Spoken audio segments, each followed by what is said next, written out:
एक देश में दो विधान और दो निशान बनाने की जो ऐतिहासिक गलती जवाहरलाल नेहरू ने की और उसी गलती को सही ठहराते हुए कांग्रेसी सरकारों और उसके पाले हुए वकीलों ने जम्मू कश्मीर ही नहीं बल्कि पूरे देश को तबाही के मुहाने पर ला खड़ा किया, आज से वो हमेशा के लिए मिट जाएगा। जम्मू कश्मीर की संविधान सभा को सब कुछ मानकर चल रहे कपिल सिब्बल यही दलील देते रहे कि संविधान के फैसले को पलटा नहीं जा सकता।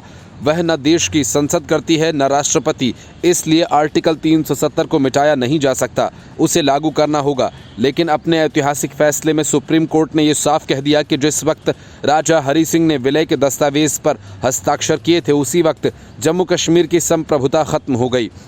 अनुच्छेद 370 पर फैसला पढ़ते हुए चीफ जस्टिस ने कहा कि राज्य में युद्ध के हालातों की वजह से अनुच्छेद 370 एक अंतरिम व्यवस्था थी। अनुच्छेद 370(3) के तहत राष्ट्रपति को यह अधिसूचना जारी करने की शक्ति है कि अनुच्छेद 370 का अस्तित्व समाप्त हो जाता है और जम्मू कश्मीर संविधान सभा के भंग होने के बाद भी अनुच्छेद 370 अस्तित्व में रहेगा। संविधान सभा की सिफारिश राष्ट्रपति के लिए बाध्यकारी नहीं है। जम्मू कश्मीर संविधान सभा का उद्देश्य एक अस्थायी निकाय था। उन्होंने कहा कि आर्टिकल 370 में साफ कहा गया था ये अस्थायी था और ट्रांजिशन के लिए था। कोर्ट ने कहा कि जम्मू कश्मीर विधानसभा की बैठक नहीं बुलाई गई थी ताकि विधानसभा में बदलाव को मंजूरी दी जा सके। राष्ट्रपति के आदेश से पहले राज्य विधानसभा को बदलाव को मंजूरी देना जरूरी था। चीफ जस्टिस ने कहा कि राष्ट्रपति के लिए जरूरी नहीं था कि वह जम्मू कश्मीर की संविधान सभा की सिफारिश के बाद ही 370 पर कोई आदेश जारी करे। अनुच्छेद 370 को बेअसर कर नई व्यवस्था से जम्मू कश्मीर को बाकी भारत के साथ जोड़ने की प्रक्रिया मजबूत हुई। मतलब कि सुप्रीम कोर्ट ने मोदी सरकार के फैसले पर अपनी बड़ी मुहर लगा दी और आर्टिकल 370 को लेकर जारी बेकार की बहस और बौद्धिक जुगालियों पर पूर्ण विराम लगा दिया।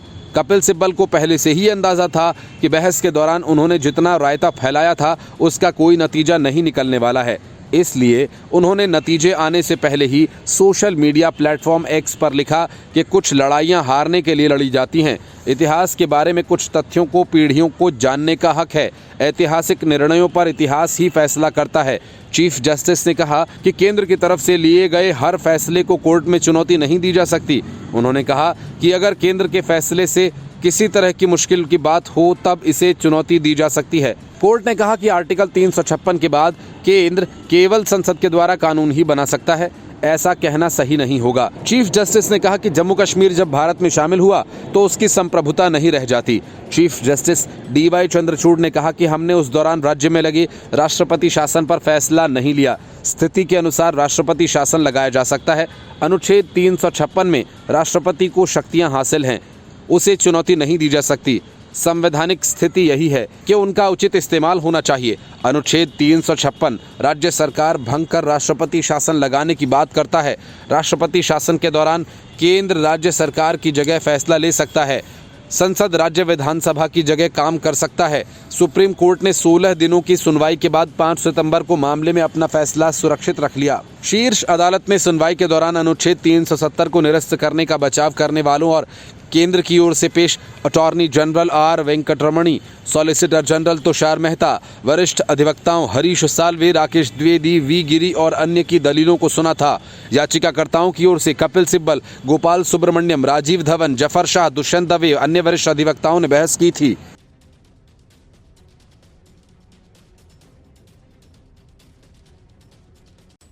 गांधी परिवार के करीबी धीरज प्रसाद साहू के ठिकानों से इनकम टैक्स डिपार्टमेंट की रेड के बाद लोगों को हैरान कर देने वाला कैश बरामद हुआ है।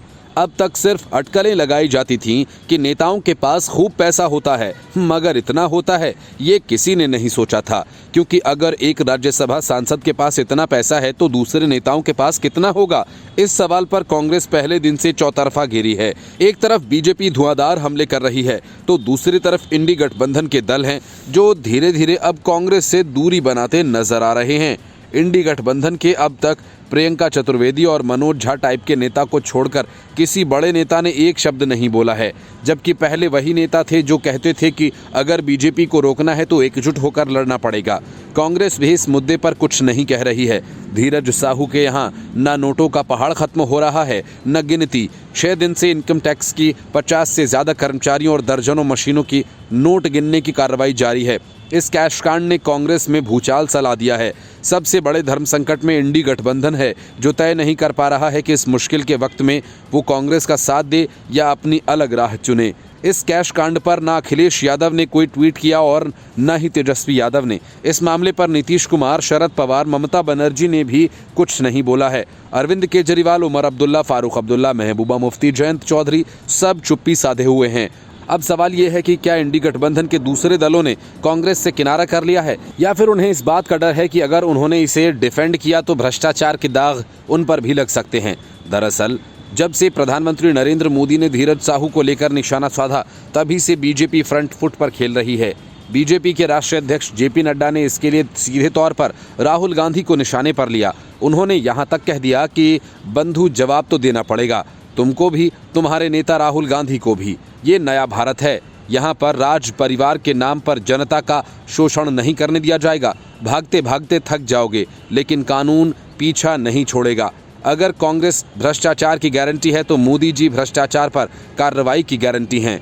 जनता की लूटी हुई पाई पाई लौटानी पड़ेगी। धीरज साहू के घर से मिले खजाने को देख कांग्रेस भी उनसे पीछा छुड़ाने में लग गई है, क्योंकि जो कांग्रेस कल तक धीरज साहू को ये कहकर डिफेंड कर रही थी कि जो बिजनेसमैन है उसके पास इतना पैसा हो सकता है, लेकिन वही कांग्रेस अब ये कह रही है कि धीरज साहू के पास से मिले इस कैश से उसका कोई लेना देना नहीं है।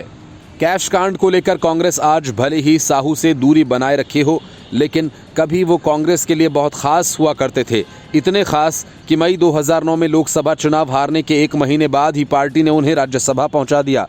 जब तक राहुल गांधी राज्यसभा में कांग्रेस के सांसद थे, ऐसे में सवाल है कि क्या कांग्रेस को धीरज साहू की कमाई और धंधे के बारे में नहीं पता था? क्योंकि आमतौर पर हो सकता है कि दूसरी पार्टी के नेता के बारे में न पता हो, लेकिन लंबे समय से जो सांसद है, पार्टी से जुड़ा हुआ है, ऊपर तक जिसकी दखल हो, उसके पास से अगर सैकड़ों करोड़ का काला धन मिले तो सवाल उठता है। और इस मौके पर बीजेपी खेल रही है।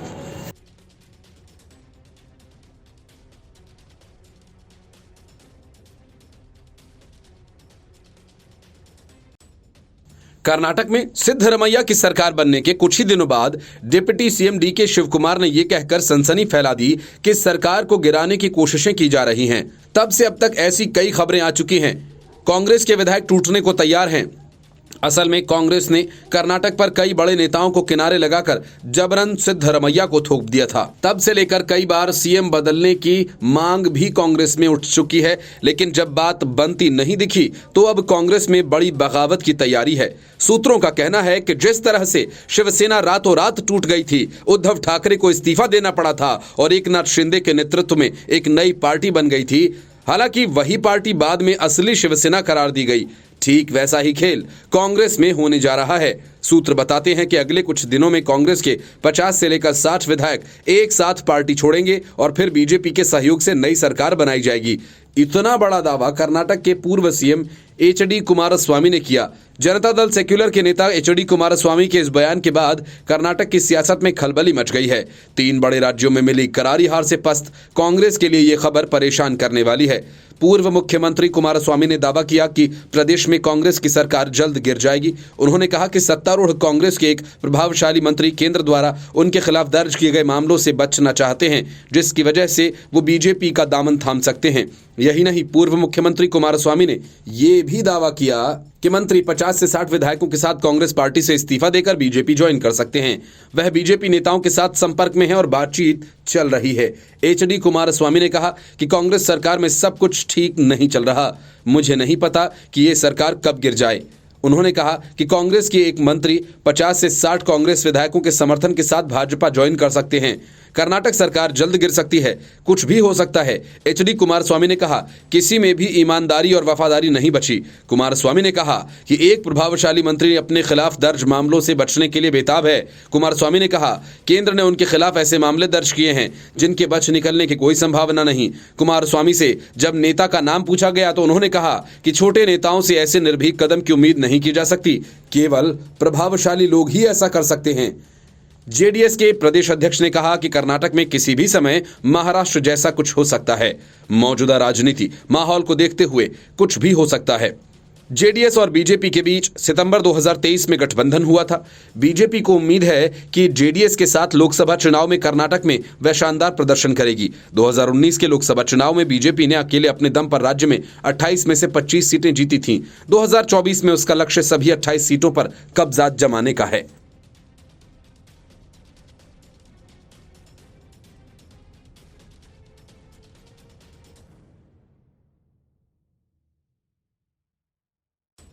सुप्रीम कोर्ट ने जैसे ही जवाहरलाल नेहरू के ऐतिहासिक भूल को सुधारा और कहा कि जम्मू कश्मीर को लेकर केंद्र सरकार का किया गया फैसला 100% सही था और इस कदम से देश को मजबूत करने की प्रक्रिया को बल मिला है, वैसे ही कांग्रेस में मातम पसर गया, जो पिछले 4 साल से आर्टिकल 370 को लेकर सियासत कर रही थी। इस पूरे मामले में सरकार के खिलाफ वकीलों का वही गैंग पैरवी कर रहा था जो अयोध्या राम मंदिर मामले में अपनी टांग फंसा कर रखा था, यानी वही कपिल सिब्बल, वही राजीव धवन और वही दुष्यंत दवे। लेकिन आखिरकार सुप्रीम कोर्ट ने दूध का दूध और पानी का पानी कर दिया। कपिल सिब्बल ने तो आर्टिकल 370 को बहाल करने को लेकर देश के संविधान और राष्ट्रपति तक को जम्मू कश्मीर की संविधान सभा से कमतर साबित करने की खूब कोशिश की। इसलिए फैसला आते ही कांग्रेस नेता आचार्य प्रमोद कृष्णम ने अपनी पार्टी के जख्मों पर नमक छिड़कने में देर नहीं लगाई। कांग्रेस नेता आचार्य प्रमोद कृष्णम ने सोशल मीडिया प्लेटफॉर्म एक्स पर पोस्ट कर बीजेपी के पुराने नारे को ही दोहरा दिया। कृष्णम ने लिखा, एक निशान, एक विधान, मेरा भारत महान। दरअसल जम्मू कश्मीर को लेकर बीजुर्वाद से यही नारा था, एक देश में 2 निशान और 2 विधान नहीं चल सकता। अब सुप्रीम कोर्ट का जब फैसला आया है तो कांग्रेसी नेता भी बीजेपी की भाषा बोलने लगे। आर्टिकल 370 हटाने के फैसले के खिलाफ दाखिल याचिकाओं की पैरवी कपिल सिब्बल ने की थी। पीएम मोदी ने जम्मू कश्मीर में अनुच्छेद 370 को लेकर सुप्रीम कोर्ट के फैसले का स्वागत किया। पीएम मोदी ने नया जम्मू कश्मीर हैशटैग के साथ पोस्ट करते हुए कहा कि अनुच्छेद 370 को निरस्त करने पर आज का सुप्रीम कोर्ट का फैसला ऐतिहासिक है और 5 अगस्त 2019 को भारत की संसद द्वारा लिए गए फैसले को संवैधानिक रूप से बरकरार रखता है। पीएम मोदी ने इसके साथ ही लिखा कि ये जम्मू कश्मीर और लद्दाख में हमारी बहनों और भाइयों के लिए आशा है, प्रगति और एकता की एक शानदार घोषणा है। अदालत ने अपने गहन ज्ञान से एकता के मूल सार को मजबूत किया, जिसे हम भारतीय होने के नाते बाकी सबसे ऊपर प्रिय मानते हैं और संजोते हैं। इसके पहले आर्टिकल 370 पर अपना फैसला सुनाते हुए सुप्रीम कोर्ट ने कहा कि राज्य में युद्ध के हालातों की वजह से अनुच्छेद 370 एक अंतरिम व्यवस्था थी। अनुच्छेद 370(3) के तहत राष्ट्रपति को यह अधिसूचना जारी करने की शक्ति है। अनुच्छेद 370 का अस्तित्व समाप्त हो जाता है और जम्मू कश्मीर संविधान सभा के भंग होने के बाद भी अनुच्छेद 370 अस्तित्व में रहेगा। संविधान सभा की सिफारिश राष्ट्रपति के लिए बाध्यकारी नहीं। जम्मू कश्मीर संविधान सभा का उद्देश्य एक अस्थायी निकाय था। उन्होंने कहा कि आर्टिकल 370 में साफ कहा गया था कि ये अस्थायी था और ट्रांजिशन के लिए था। कोर्ट ने कहा कि जम्मू कश्मीर विधानसभा की बैठक नहीं बुलाई गई थी ताकि संविधान में बदलाव को मंजूरी दी जा सके। राष्ट्रपति के आदेश से पहले राज्य विधानसभा को बदलाव को मंजूरी देना जरूरी था। चीफ जस्टिस ने कहा कि राष्ट्रपति के लिए जरूरी नहीं था कि वो जम्मू कश्मीर की संविधान सभा की सिफारिश के बाद ही 370 पर कोई आदेश जारी करे। अनुच्छेद 370 को बेअसर कर नई व्यवस्था से जम्मू कश्मीर को बाकी भारत के साथ जोड़ने की प्रक्रिया मजबूत हुई। मतलब कि सुप्रीम कोर्ट ने मोदी सरकार के फैसले पर अपनी बड़ी मुहर लगा दी और आर्टिकल 370 को लेकर जारी बेकार की बहस और बौद्धिक जुगालियों पर पूर्ण विराम लगा दिया।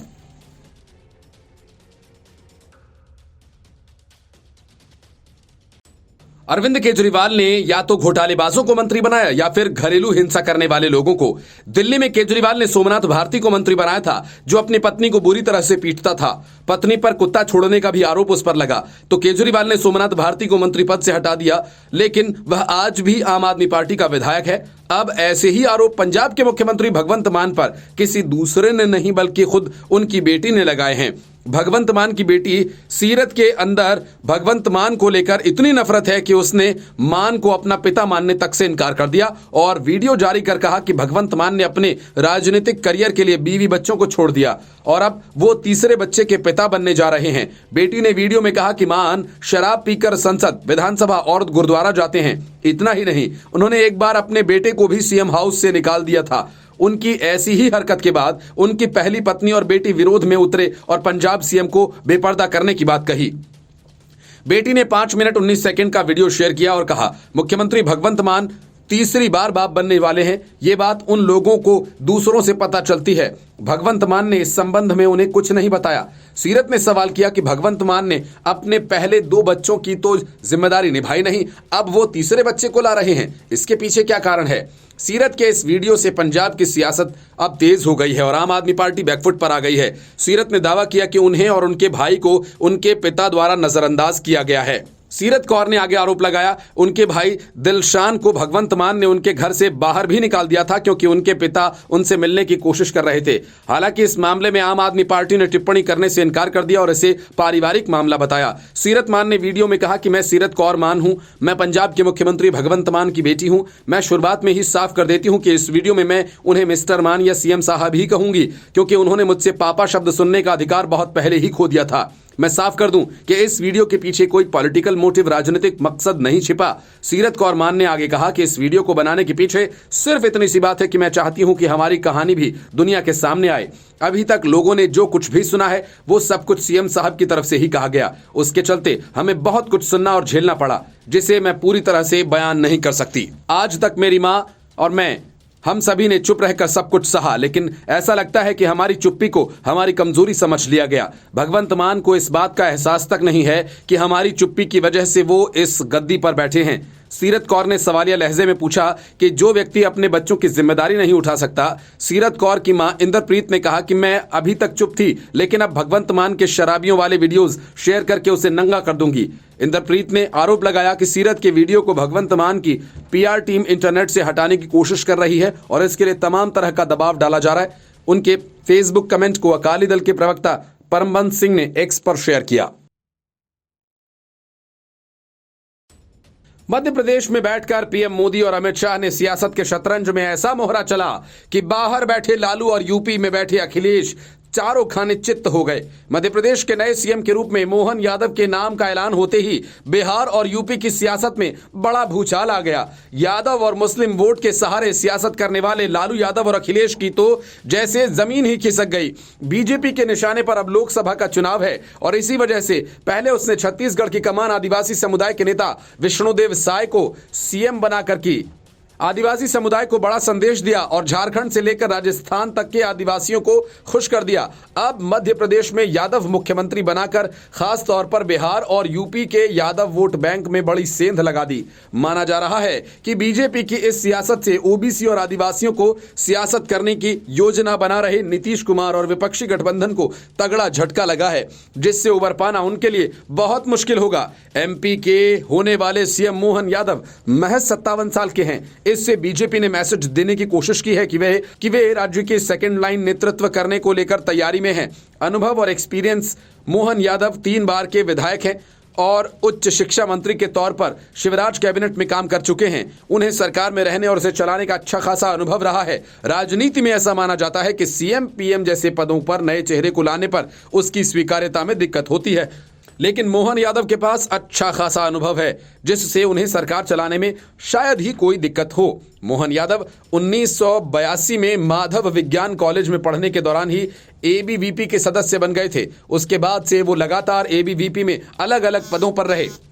इस लिहाज से देखें तो मोहन यादव में खांटी भाजपाई नजर आते हैं। मोहन यादव ओबीसी समाज से आते हैं। खासकर उत्तर प्रदेश और बिहार में यादव की राजनीति का अच्छा खासा असर है। इसे ध्यान में रखते हुए बीजेपी आलाकमान ने मोहन यादव को सीएम बनाकर लंबी राजनीतिक लकीर खींचने की कोशिश की। बीजेपी को उम्मीद है कि मोहन यादव का चेहरा 2024 के लोकसभा चुनाव में उत्तर प्रदेश और बिहार में खासा असर डाल सकता है। मोहन यादव को सीएम बनाकर 2024 के लिए उत्तर के 2 बड़े राज्यों को संदेश दिया, जहां लोकसभा की 120 सीटें हैं और यादव ओबीसी में यादव वोटर्स एक निर्णायक वोट बैंक है। उज्जैन दक्षिण से बीजेपी के विधायक मोहन यादव मध्य प्रदेश के नए मुख्यमंत्री हैं। ओबीसी नेता मोहन यादव को शाम को भोपाल में केंद्रीय पर्यवेक्षकों की मौजूदगी में बैठक में मध्य प्रदेश का भाजपा विधायक दल का नेता चुना गया। वह निवर्तमान मुख्यमंत्री शिवराज सिंह चौहान के मंत्रिमंडल में उच्च शिक्षा मंत्री के रूप में कार्यरत थे। मध्य प्रदेश में हाल ही में हुए विधानसभा चुनाव में अपने प्रदर्शन के बूते भाजपा ने राज्य में अपनी सत्ता बरकरार रखी है। Bureau report, news of India.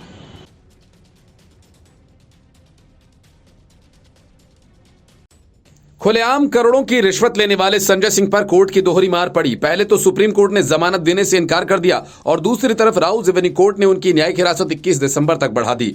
Sanjay Singh ने दिल्ली शराब नीति मामले में अपनी गिरफ्तारी को गलत बताते हुए सुप्रीम कोर्ट में जमानत याचिका दायर की थी। कोर्ट ने गत 20 नवंबर को नोटिस जारी किया था और केंद्र और ईडी से सिंह की तरफ से दायर याचिका पर जवाब देने को कहा गया था। कोर्ट ने याचिका पर सुनवाई करते हुए आम आदमी पार्टी को कोई अंतरिम राहत नहीं दी गई।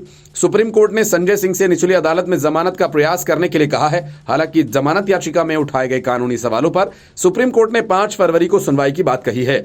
आम आदमी पार्टी के सांसद के खिलाफ केंद्रीय जांच एजेंसी ईडी पहले से ही राउज एवेन्यू कोर्ट मामले में 60 पेज का पूरक आरोप पत्र दायर कर चुकी है। उन पर आरोप लगाया गया था कि वो दिल्ली आबकारी नीति मामले में साजिश, मनी लॉन्ड्रिंग और आरोपियों की मदद करने में संलिप्त रहे। कोर्ट ने संजय सिंह की न्यायिक हिरासत अवधि 21 दिसंबर तक बढ़ा दी है। वहीं संजय सिंह ने कोर्ट में याचिका दाखिल कर कहा कि उन्हें राज्यसभा की प्रिविलेज कमेटी के सामने पेश होना है। राउज एवेन्यू कोर्ट ने संजय सिंह की याचिका पर सुनवाई करते हुए उन्हें राज्यसभा की प्रिविलेज कमेटी के सामने पेश होने की इजाजत दी। कोर्ट ने संजय सिंह को इस हफ्ते राज्यसभा सचिवालय में अपना जवाब दाखिल करने की इजाजत दी है। कोर्ट ने संजय सिंह को इस दौरान पार्टी के किसी कार्यकर्ता नेता से बात करने की इजाजत नहीं दी। इतना ही नहीं, कोर्ट ने संजय सिंह को कहा है कि वे इस दौरान मीडिया से भी बात नहीं करेंगे। संजय सिंह ने कहा कि प्रिविलेज कमेटी ने कई बार बुलाया है लेकिन जा नहीं पाया।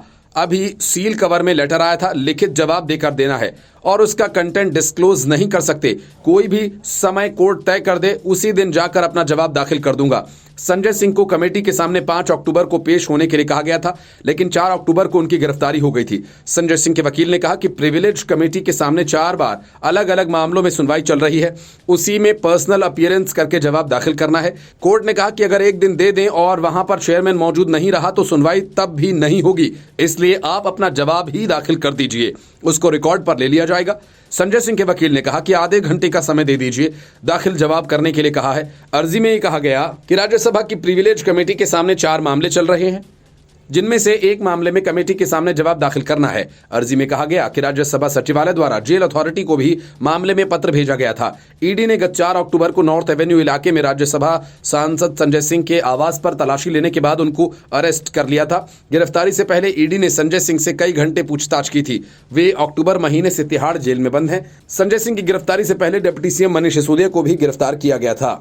Report, news of India.